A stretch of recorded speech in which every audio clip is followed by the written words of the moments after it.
Hello friends, I am Akash Ladda. Welcome to our channel Civil Engineering Academy for Polytechnic Engineering, MPSC GATE and all state level JEE exams.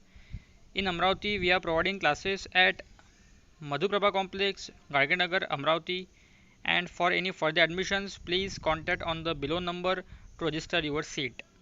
So today we are conducting the 20 most important MCQs with answers and explanations on strength of materials which are most expectedly asked in the WRD, PWD, SSC, JEE exams. So please, if you are new to our channel, subscribe it and press the notification bell icon to never miss any technical update about our YouTube channel.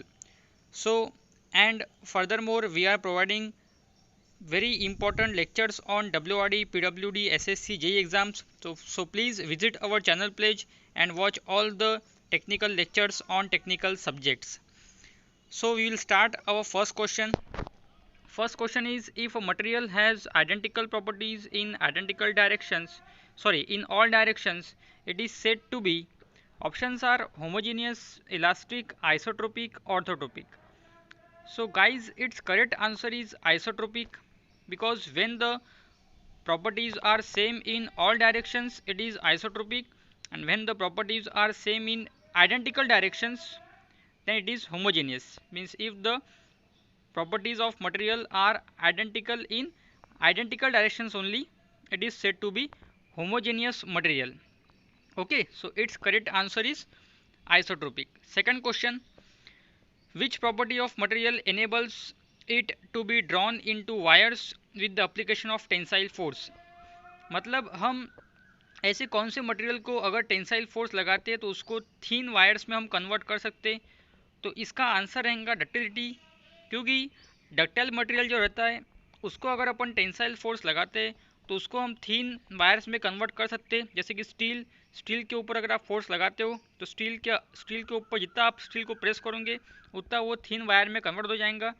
तो इसका perfect answer जो रहेगा ये चारों option के अंदर वो है डक्टिलिटी। तीसरा क्वेश्चन है, limit of proportionality depends upon, इसके चार ऑप्शन है, area of cross section, type of material, type of loading and all the above. तो आप गेस करो दोस्तों, लिमिट ऑफ प्रोपोर्शनलिटी किसके ऊपर डिपेंड रहेगा? आपको स्ट्रेस स्ट्रेन कर्व दिमाग में लाना पड़ेगा। आपके स्ट्रेस स्ट्रेन कर्व दिमाग में लाओ, उसके ऊपर सोचो कि लिमिट ऑफ प्रोपोर्शनलिटी किसके ऊपर डिपेंड रहता है। तो लिमिट ऑफ प्रोपोर्शनलिटी जो रहता है वो मेनली टाइप ऑफ लोड के ऊपर डिपेंड रहता है, क्योंकि स्ट्रेस स्ट्रेन कर्व के अंदर सिर्फ लोड कितना लगाते वही इंपॉर्टेंट है। उसका एरिया क्या है, मटेरियल क्या है, ये कोई मैटर नहीं करता, सिर्फ लोड मैटर करता। ठीक है, तो फोर्थ क्वेश्चन देखते हैं दोस्तों। The ability of material to resist fracture due to high impact load is called. Options are strength, stiffness, toughness, hardness. तो पहली बात तो इम्पैक्ट मतलब क्या होता? इम्पैक्ट मतलब जब हम कोई लोड को ऊपर से फेंकते हैं, किसी सरफेस पे फॉल करते हैं लोड, तो उसे कहते हैं इम्पैक्ट लोड। तो इम्पैक्ट लोड को रेजिस्ट करने के लिए मटेरियल कैसा होना? मटेरियल टफ होना, क्योंकि जहाँ मटेरियल की स्ट्रेंथ, स्टिफनेस, हार्डनेस काम नहीं आती, अगर इम्पैक्ट लोड को आपको रेजिस्ट करना है तो material should be tough. So it's correct answer is toughness. इसके चारों ऑप्शन के अंदर इसका परफेक्ट आंसर रहेगा टफनेस। पांचवा क्वेश्चन देखते हैं दोस्तों। The value of Poisson's ratio always remain greater than 1, equal to 1, less than 1, none of this. तो वैसे तो पॉइजन रेशो की वैल्यू 0.5 से भी ऊपर कभी जाती नहीं है, लेकिन इसमें जो ऑप्शंस है उसमें 0.5 का कोई जिक्र नहीं है, तो इसीलिए हमको यहाँ ऑप्शन टिक करना पड़ेगा लेस देन 1, क्योंकि पॉइजन रेशो मैक्सिमम 0.5 रहता है जो कि रबर का होता है, परफेक्टली इलास्टिक मटेरियल का। तो इसमें वो ऑप्शंस नहीं है, इसलिए इसमें अपने को लेस देन 1 टिक करना पड़ेगा, कि बाकी ऑप्शंस तो इसके ऊपर बैठते नहीं है। तो less than 1 is the correct answer for this question. ठीक है दोस्तों, अब हम जाएंगे नेक्स्ट क्वेश्चन के ऊपर। When a load on the free end of cantilever beam is increased then the failure will occur. ये सब क्वेश्चंस मैंने अपने लेक्चर्स में बताया दोस्तों। आप अगर लेक्चर्स देखे होंगे अपने तो आपको ये क्वेश्चन सॉल्व करते आ रहे होंगे। मैंने बताया था आपको कि कैंटिलीवर बीम जो रहता है वो कभी फ्री एंड पे फेल नहीं होता है, क्योंकि फ्री एंड पे लोड ही नहीं आता, कभी फ्री एंड पे मोमेंट फॉर्म नहीं होती। तो कैंटिलीवर बीम में से दो ही एंड रहते हैं, एक तो फ्री या फिक्स। तो मिडल में तो कभी बीम फेल होता नहीं है, इसीलिए कैंटिलीवर बीम जो रहता है वो हमेशा फिक्स एंड पे ही फेल होता है, क्योंकि कैंटिलीवर बीम में सबसे ज़्यादा मोमेंट फिक्स एंड पे आती है और बाकी पॉइंट्स पे जो मूवमेंट आती है वो बहुत कम आती है, और फ्री एंड पे जो मूवमेंट है वो नियरली एकदम जीरो आती है। ठीक है दोस्तों, नेक्स्ट क्वेश्चन देखते हैं। A diagram which shows the variation of the axial load for all sections of the span of a beam is called.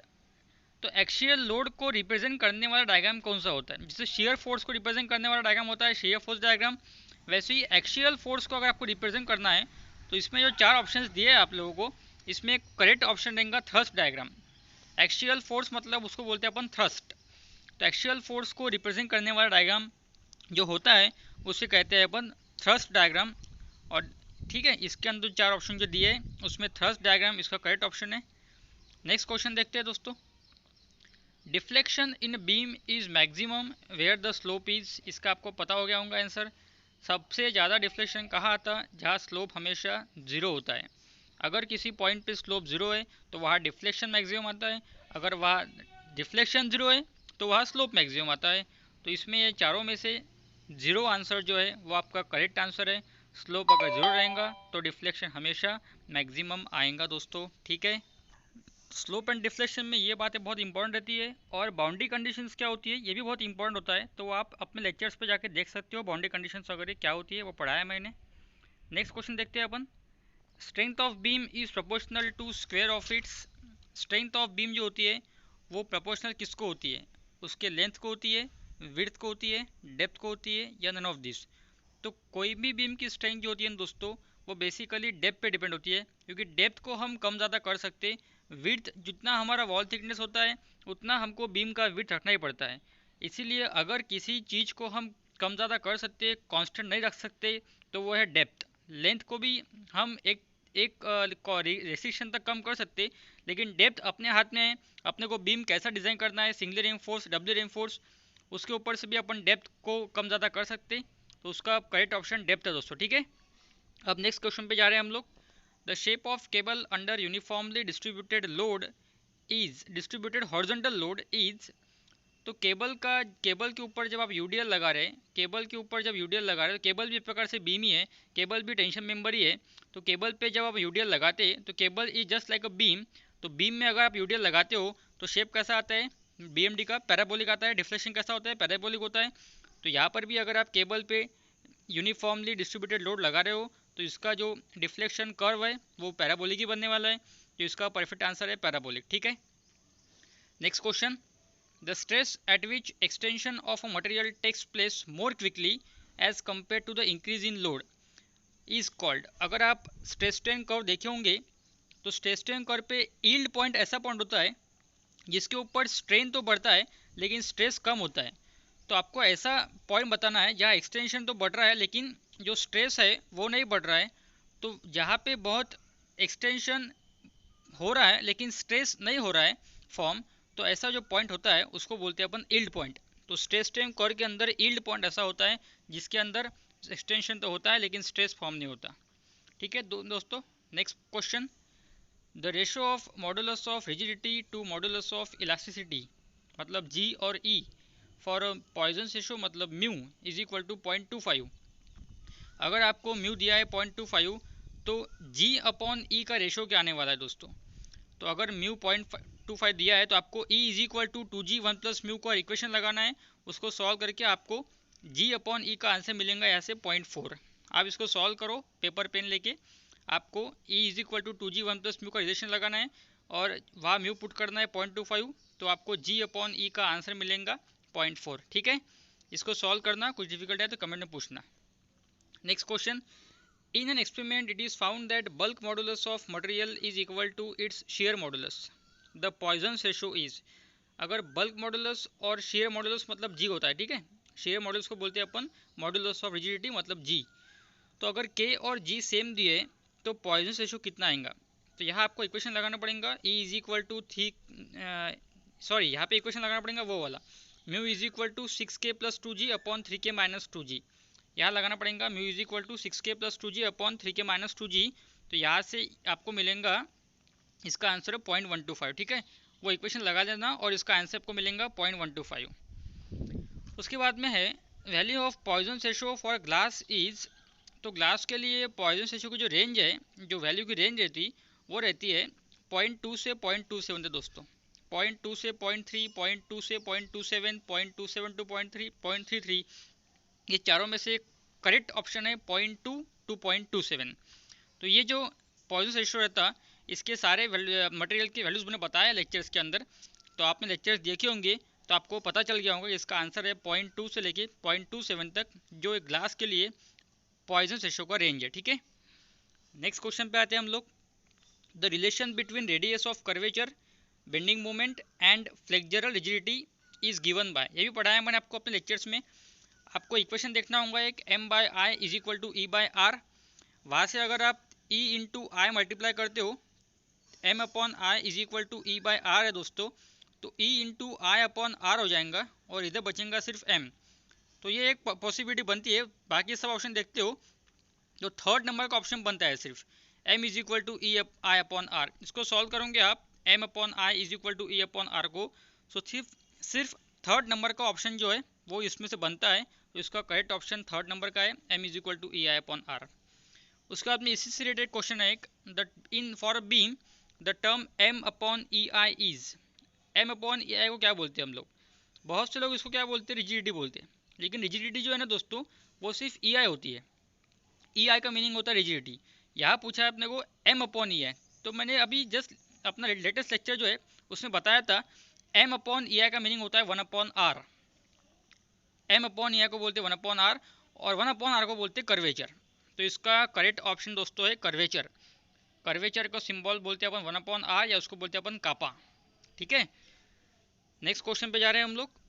Shape factor for circular section is equal to, circular section का shape factor कैसे निकालते? तो shape factor निकालने का एक formula होता है दोस्तों, plastic modulus upon elastic modulus, ZP upon ZD। तो आपको स्टील टेबल के अंदर कोई भी सेक्शन का ZP और ZD मिल जाएगा, अगर उसका रेशो लेते हो आप तो आपको इसका आंसर लगभग मिलता है 1.7। तो सर्कुलर सेक्शन का शेप फैक्टर एक स्टैंडर्ड वैल्यू है उसकी 1.7, स्टील टेबल के ऊपर से आप निकाल सकते हैं ये वैल्यू 1.7 आने वाला है। ठीक है, इसका स्टैंडर्ड आंसर है 1.7 सर्कुलर सेक्शन के लिए। ठीक है, नेक्स्ट क्वेश्चन पे जाते हैं हम लोग।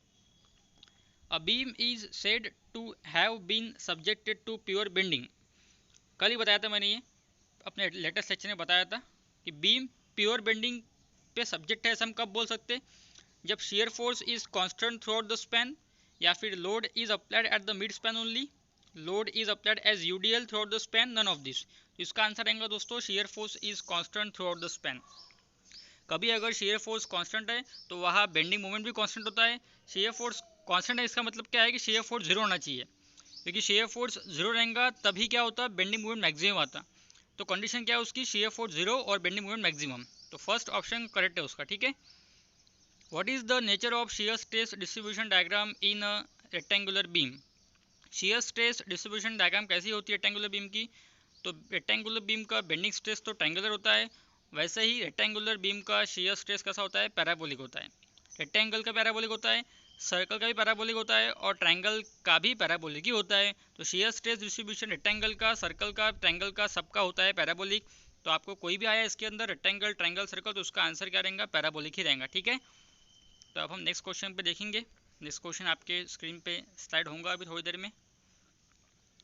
हाँ, shear span is defined as the zone, यही बताया मैंने आपको अपने लेक्चर्स में पढ़ाते वक्त कि जब